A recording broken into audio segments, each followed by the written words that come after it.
Teaching for Black Lives is so critical in this moment because we see the violence that's being done to our black students in the corporate textbooks and curriculum. I think this curriculum is important just simply for the empowerment, the confidence that comes with it.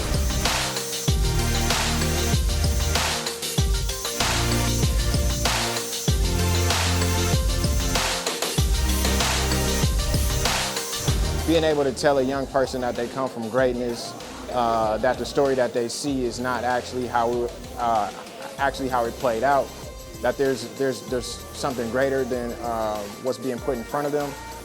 It was a really great experience. I am so happy that I was able to come out. I'm also happy to see that there were so many community members from all walks of life who felt it was important to come out and learn a little bit more and carry that word out to the community.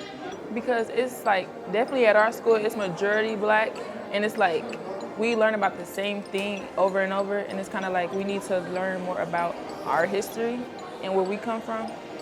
I have so many students that, even myself as an MPS alum, always wondered about my identity, my place in society as an African American. I would always hear about the negatives or just certain portions of my history.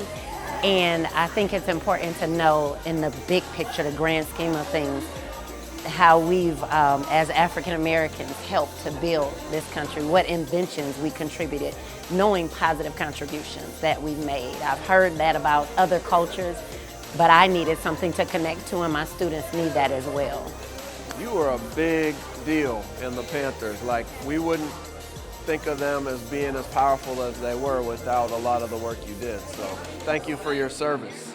All right. I learned a lot. I learned like different knowledgeable things, like what we can do, like what we did up in the past, and how we can work on the past and how we can develop ourselves in the future. We hope that Teaching for Black Lives is a great contribution to healing the wounds that white supremacy inflicts in the classroom. And it's a book that centers blackness by telling the stories of the struggles of black people throughout this country and identifies current problems in our school system and our broader society that need to be challenged. I learned a lot about the Black Panthers that I didn't know. Like, I knew who they were, but I really thought it was just only men in the group. So I learned that it was women in a group. I didn't know that. I thought they really was doing violent stuff. That's what I thought it was, a violent group.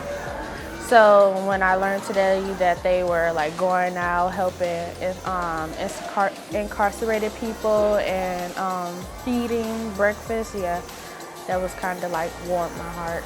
I was really moved by the final student of the day who stood up and said, "We're in a struggle today for ethnic studies, and I want all the students to join me in that struggle." That right there, we don't have at our school. For us to our school is 98% black. 98% black, and we don't have not one African American class. Speak on it. You know how sad that is, bro? Yeah. We got South, we got Tech, out of all kids schools, Madison don't have ethnic studies class. We really do need your class. It's been like a year and a half now, so. Yeah. Thank you. Thank you for sharing that. I attend James Madison, and our school is basically 98% black. And for us to not have an ethnic studies class is kind of weird that we don't even know much about our culture.